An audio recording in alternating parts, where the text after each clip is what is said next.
Okay guys, I think we're going to probably start now. Thanks for coming here today. The thing about these kind of events is that whenever you come is the right time, and wherever you go is the right time, and whoever comes is the right person. So with that in mind, let's get this event started. It's to celebrate a few things. First of all, to celebrate the fact that this is opened here in West Bromwich by some of the younger members of our community, and the fact that they're encouraging and showing other young people the way forward in terms of entrepreneurship, because it's really important that young people take a lead in today's society. And also to celebrate the election for Councillor Preet here, and also John Edwards, who got re-elected at the last election, who will be joining us later on. And a few things in terms of the new government and politics altogether. There's been a lot of people talking amongst young people saying, well, actually, all the government does is talk, they never actually do anything. But the thing is, what we must remember is that ideas start from the brain, from the mind, okay? So ideas start from the brain and the mind. It comes from thinking, okay? And then it gets to the stage where you talk about those ideas. And then from talking about those ideas, it goes to paper. You start putting those ideas onto paper, and then it becomes a bit more real to you. And then takes place the implementation. So it begins with the idea, then it comes to talking about it, then it goes onto paper, and then it becomes implementation. And the thing is, there's only so much that we can move forward with. But I guess starting with something by talking about it is the first step. And just because you don't see results straight away, it doesn't mean that it's not going to happen. In the same way, we must remember that big things, a project like this, came from talking, came from an idea, came from putting things on paper, and we must remember that patience is also key.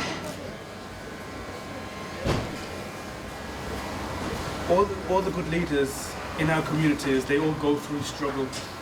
And the reason they go through struggle is to serve the people, because they are working for you. Councillors, they work for you. Politicians, they work for you. Now, you might think that actually, well, do they really work for us? But actually, they are there because you voted for them, because you've chosen them to lead you, okay? To me, leadership comes from centrality, okay? So I was talking to Leroy before, and if we look at the sun, for example, it's central, okay? It doesn't move, it's there, it doesn't do nothing. It doesn't come into your doors and say to you, knock, knock, I'm here, get up. It doesn't say nothing like that to you, it's there. Whether you wake up or not, the sun is there. Whether you go to sleep or not, the sun is there. Okay? In the same way, that's the way governments and leadership should be as well. They should be there no matter what happens. Okay? The earth revolves around the sun. Everything revolves around the sun. The trees grow, the plants happen, the rain falls. All that happens just because the sun, being the central leader in this, is there. Okay? Central power should remain like the sun, not ordering about, and ideas should come from the local people. It should be local people giving the ideas to those politicians, to the councillors, for them to fight on your behalf, because that's why they're here. Okay? If we look in the past, the apartheid, women getting the vote, the end of Soviet empire, all of these leaders, the people that took charge of all these things, they were not leaders by name. They were leaders because they became leaders. They got, they were given the power by the people to be their leader, to be their voice. Okay, they weren't politicians. They were people that were put in their positions because they were making a difference to their communities. We as people, we need to learn to appreciate the goodness around us. Okay, take an apple seed, for example. It's small, okay? Probably not bigger than a centimeter in size. But if we plant the apple seed, what we see is it grows into a plant, okay? It grows into a plant, that plant grows into a tree, and it lasts not for 5 years, 10 years, but 20 years, 30 years, 40 years, okay? And that apple tree will feed people no matter what they are. It will feed you if you're a beggar, if you're a politician, if you're a millionaire, a rich person or a poor person. It does not discriminate. It will never ask you for your Visa card. It will never say to you, where's the money? You can't have my apples because you don't have cash. It will never say that to you. It is undiscriminate of anything, okay? And in the same way, saints, sinners, whoever you may be, whatever people may be, that apple tree there is to provide food for you, for your benefit, even if you take it to make business from it or to profit from it. Okay? The reason I say that is because often we talk about sustainability, okay? Sustainability comes to anything in life, alright? We've got this business, we need to make it sustainable, we need to make it last. We want it to be here for years and years to come, okay? communities, we need to make them self-sustainable. The government at the moment talks about decentralization, which means giving power to the communities, okay? And that power is really important because it's your opportunity to be able to influence what happens and shape what happens in your communities. Council elections, there is an element of competition in there, okay? But let's take the word competition and see where it comes from. It's a Latin word which comes from competere, which means competition. And if we look at the Latin definition of competition, it means to strive together, to coincide and to seek. But these days, words have been changed to suit the needs for the people. Competition has become about fighting against people, but in the Latin definition of competition, it means to strive together, okay? Let's look at the word company in terms of business, in terms of the building that we're in now. Yeah, companies, businesses, let's take that word. It comes from the word pane, which means to share, okay? It's a French Latin word which was used when people got together to share bread, okay?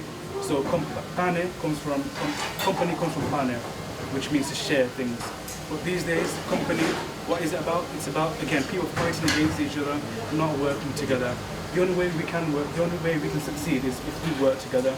That's the only way. And for me, there are two things, okay? So the spirit of leadership, and then there's the leadership spirit, all right? We're all born with both things. If we look at religion in Islam, the man is the leader, the wife is the leader, the child is the leader, everybody's a leader.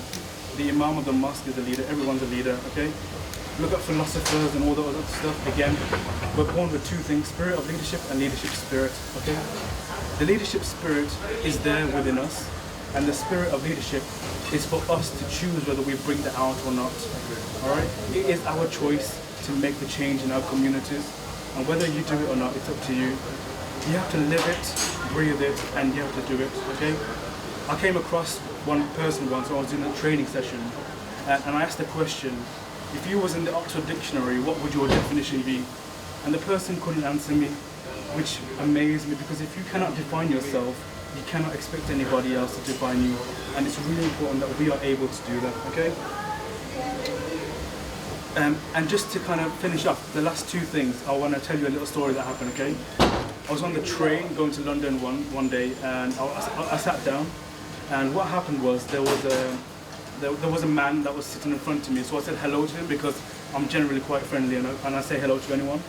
And he didn't respond to me, so immediately I thought to myself, okay, this man is ignorant, he doesn't want to say hello to me, but he's ignorant and I'm not going to respond back to him. So I sat down, I put my head down, I was going to have a nice rest. Next thing you know, the man comes to me and he taps me on my shoulder, and I thought to myself, how rude can you be after you ignored me and you expect me to now respond to you? But I got up and I looked at the person and he handed me a piece of paper, and on the piece of paper it said on there, can you please call my wife and tell her that I'm okay and I'm on my way to London on the train. Actually, the man wasn't being ignorant, he was deaf. From this story, there's two things, okay? What are we missing in life and what are we making up? That question should be, you should ask yourself those questions on a daily basis. You come to this restaurant, you see a group of people here, we're here gathering here. If I'm standing over there, I might be thinking, well, what's going on here? What am I missing and what am I making up, okay? The things that we miss fuel our emotions. The fact that I missed he was deaf fuels my emotions, okay? The fact that I made up he was being ignorant or arrogant painted an image of him in my mind instantaneously. And it's really important that we don't do that. So if there's anything you take from today, then always ask yourself those two things, what we're making up and what we're missing. The great work that has been going on here has been led by Anam here, who's done so much work in this community, yeah? And every one of those things, he lives and breathes it, okay? If you was to define him in an Oxford Dictionary, everything I've said would come under his name, because that's the amazing people, the amazing kind of person that he is. And it's people like Anam who really have that power in those local communities. The fact that he's brought in £2.5 million to this area, the fact that he's helped so many people, but he never ever takes credit for it. And I was reading a quote one day and it was saying, the best never admit that they are the best, and that is someone like Anam who will never ever say that I've done this or done that, and I never ever get the opportunity to say thanks to him for everything that he's done, and also the fact that we have these young chaps here who have opened this business. It costs a lot of money, and in times like this where we've gone back into a recession, it's not easy opening a business, to start something from scratch, to put your money in there. It's a gamble. You don't know whether it's going to succeed or not. But unless you don't try, you'll never know whether it's going to happen or not. I was talking to Daniel before, and I was saying time, it doesn't wait for nobody. You have to either go with it or you get left behind, unfortunately. And that's I guess, my last comment for today. I know that we want to hand some stuff out as well, so if you want to join me at the front to hand some awards out. The first award that we want to give is to Saleh, in recognition of your ambition, strong work ethic that inspired you to establish your certification established at Mr. Gill. And Councillor Gill wants to present this to you today. This is to your success.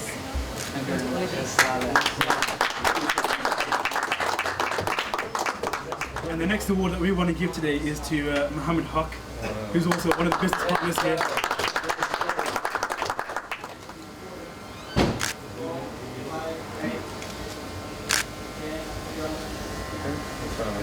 Thank you very much. I don't know, Councillor, if you want to say anything. Congratulations on your for getting elected for St Paul's Ward in Smethwick. I don't know if you want to say a few words or anything.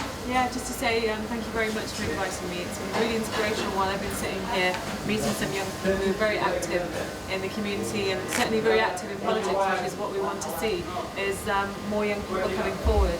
I was telling two of the young boys here that Sandwell has one of the youngest councillors at the age of 20 who actually studies with Leroy, I think it is, and yourself, which is really, really inspiring, and I hope more people come into politics. I just think that the boys that have set this up, that's tremendous to see young people coming into entrepreneurship. And yeah, it's a very brave thing to do in this recession, and I wish them every success, and I think that the fact that they've been so passionate enough to actually want to set this up, they will be very, very successful. And I just want to say thank you to Anam for inviting me as well, and it's been really lovely meeting some young people, and I really want to work with you. And yeah, well done. Thank you. Okay, thank you. One more thing. I think Anam phoned me the other day and he said to me, is there anyone you can think of that wants to get an award? And I was thinking, well, if anyone should get an award, it should be you. Nobody's really recognised the hard work that you've put into it. I haven't put it in the frame yet, because it still needs to be signed by some others. But if you want to come and take this award, present it by